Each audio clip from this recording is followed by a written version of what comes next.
चलिए अगला सवाल लेते हैं। राजेश का पुणे से हमारे साथ हैं। स्वागत है राजेश जी, पूछिए अपना सवाल। Sir, जी पूछिए।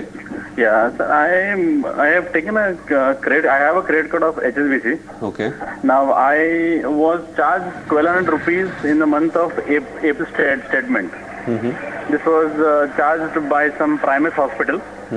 And normally as a process, I keep all the charge slips with me, record to check on the monthly billing. And after verification, I make the payment. Okay So there was one payment which was some Primus hospital, which was not of mine. Okay It was not spent by me. So I had submitted the letter in the month of May itself at their Dropbox. But there was no reply from them. So when I phoned them back, they said we have not received the letter. So again I submitted the letter in the Dropbox in the month of June, 9th June. But again they said okay, we have received the letter and now we will process on it. Because they told it will take about 30 working days. It takes 30 or 40 working days. That is a TAT of theirs. Okay So I said fair, it is fine. So I called them after 40 days. So they said it is in process. We will send you some communication. Some letter will come from the company. So I said okay, not a problem. You can send whatever letters are there. But after that also we didn't receive any letter on that. So I kept on following with them to find out what is the status. Okay. So then they told me now as this is spent by your add-on member, okay you have to require the signature of the add-on member also, which they told me in the month of September. पर did you investigate, आपने पता किया कि आपके add member ने उसको खर्च किया है कि नहीं? No, it is not spent. Add-on member is my wife only, and we both mentioned the charge slip along with us once we meet the transaction. And at the end of the month, we check it out and then we pay the check.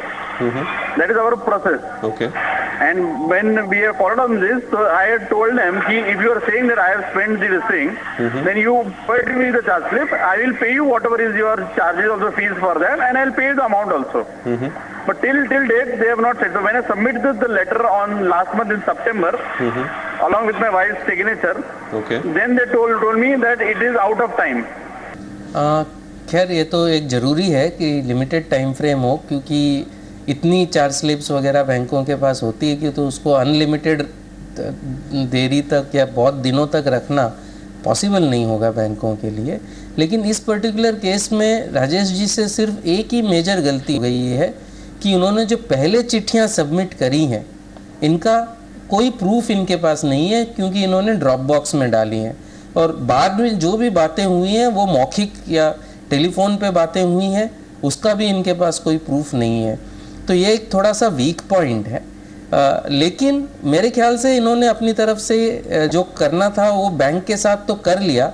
अब तुरंत इनको banking ombudsman में complaint file कर देना चाहिए, because अगर bank ने इनको कंफर्म किया है कि पिछला लेटर मिल गया है, तो एक टेक्निकल रीज़न है कि जो एड ऑन मेंबर है उसका सिग्नेचर नहीं है, उसके चलते वो इस डिस्प्यूट को नज़रअंदाज नहीं कर सकते, ऐसा मेरा मानना है।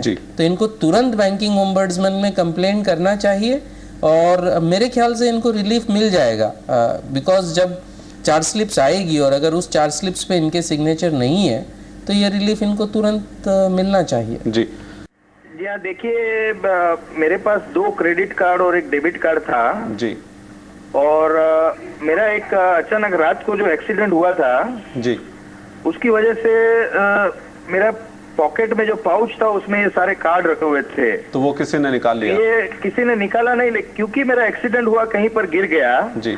और दूसरे दिन जब मैं पूरा दिन सबकॉन्शियस था, कॉन्शियस आने के बाद में when I recollect my memory कि मेरा वो पाउच जेब में नहीं है जी, तब मुझे पता चला कि वो पाउच नहीं है और ये सारे कार्ड उसमें मिसिंग है। तो मैंने तुरंत फोन किया और मेरे सारे कार्ड मैंने ब्लॉक करवा दिए जी। ब्लॉक करवाने के टाइम पे जब मैंने पूछा तो मुझे पता चला कि वो कार्ड में से एक ही दिन में 19,025 रुपए का तीनों कार्ड मिलके जी 2 क्रेडिट कार्ड था, एक डेबिट कार्ड था, तीनों कार्ड में से टोटल 19,025 रुपए के ट्रांजैक्शन हो चुके हैं। किस तरह का ट्रांजैक्शन हुआ है? कुछ खरीदा गया है या फिर इंटरनेट पर? ये सारे ट्रांजैक्शन खरीदारी हुई है जी। कोई इलेक्ट्रॉनिक स्टोर में किया है, कोई दूसरे वॉच के स्टोर में किया है, कोई शूज के स्टोर में किया है। क्योंकि मुझे तो जब बैंक ने आफ्टर जैसा ही मुझे पता चला इतने ट्रांजैक्शन हुए, मैंने तुरंत उनको लेटर लिखा जी। और उसी रात को लेटर मैंने फैक्स कर दिया। तुरंत मैंने पुलिस स्टेशन में भी इत्तला कर दी कि भाई मेरे ऐसे ऐसे कार्ड मेरा गुम हो गया है जी।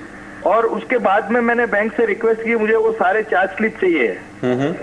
तो बैंक ने मुझे चार्ज स्लिप भेजे हैं, थोड़े बहुत चार्ज स्लिप भेजे हैं, उसमें मेरा बिल्कुल कोई सिग्नेचर मैच नहीं होता है।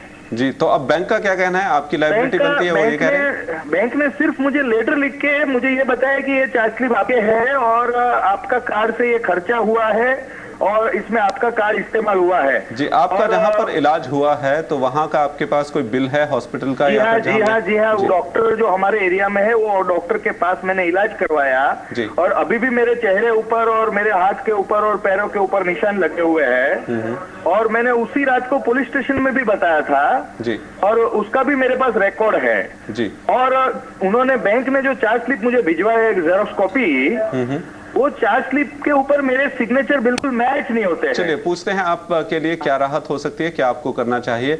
हर जी, ये काफी टिपिकल केस है लेकिन उन्होंने काफी कदम उठाए हैं, काफी सावधानी बरती है। जिस तरह से आप कहते रहे कि एक तरीके से रिकॉर्ड रखकर सब जगह शिकायत करनी चाहिए। मेरे ख्याल से सबसे पहले इनको कॉम्प्लीमेंट करना होगा कि जिस तरीके से और जिस स्पीड से इन्होंने एक्शन लिया। इनका एक्सीडेंट हो चुका था फिर भी इन्होंने कार्ड ब्लॉक करवाए, पुलिस स्टेशन में इत्तला की, बैंक को भी लिखित में कंप्लेंट करी और इनके पास सब चीज़ों का प्रूफ है। और अब अगर बैंक मान नहीं रहा है तो इनको तो 100% रिलीफ मिलेगा। इनको तो कोई डाउट ही नहीं है कि रिलीफ मिलेगा। अगर सिग्नेचर्स बिल्कुल टैली नहीं हो रहे हैं तो इनको तो बैंकिंग ओम्बड्समैन के पास तुरंत कंप्लेंट कर देना चाहिए। जैसा हमने पहले भी बताया है प्रोग्राम में, बैंकिंग ओम्बड्समैन जो आपकी एरिया में है, हर एरिया के लिए अलग बैंकिंग ओम्बड्समैन आरबीआई ने अपॉइंट किया है। आपकी एरिया के लिए अगर आपको जानना है तो आप www.bankingombudesman.rbi.org.in यहाँ जाकर अपनी एरिया के जो बैंकिंग ओम्बड्समैन है उनका ईमेल एड्रेस पे भी आप कंप्लेंट कर सकते हैं या उनका पूरा पोस्टल एड्रेस होता है, आप लिखित में उनको कंप्लेंट कर सकते हैं।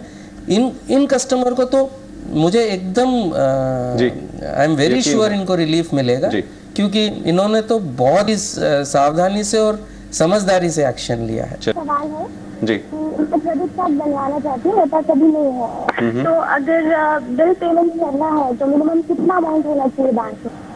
जी, मेरे ख्याल से जो सवाल मुझे समझ में आया वो ये है कि अगर 1000 रुपये का बिल है तो पेमेंट करने के लिए मिनिमम कितना पैसा इनके पास होना चाहिए। तो मिनिमम नॉर्मली हर क्रेडिट कार्ड पे 5% होता है। तो अगर 1000 रुपया है तो 50 रुपया आपको महीने के एंड में तो चुकाना ही पड़ेगा। लेकिन एक चीज़ ध्यान रखें, अगर आप पार्ट पेमेंट करते हैं यानी 1000 रुपये के खर्चे पे 50 रुपया या 100 रुपया या 200 रुपया ही देते हैं, पूरा पैसा नहीं देते हैं, तो उस पर ब्याज लगेगा। ब्याज की रेट क्रेडिट कार्ड्स में काफ़ी हाई होती है जी। 2.5 से लेके 3% per month plus service tax उस पर लगता है। तो फैसिलिटी ये ज़रूर है लेकिन इसका इस्तेमाल, जो क्रेडिट की फैसिलिटी है उसका इस्तेमाल थोड़ा रिस्पॉन्सिबली करना चाहिए और ज़रूरी हो तो ही करना चाहिए जी। और टेम्परेरी पीरियड के लिए करना चाहिए अगर करना भी पड़े तो। जी।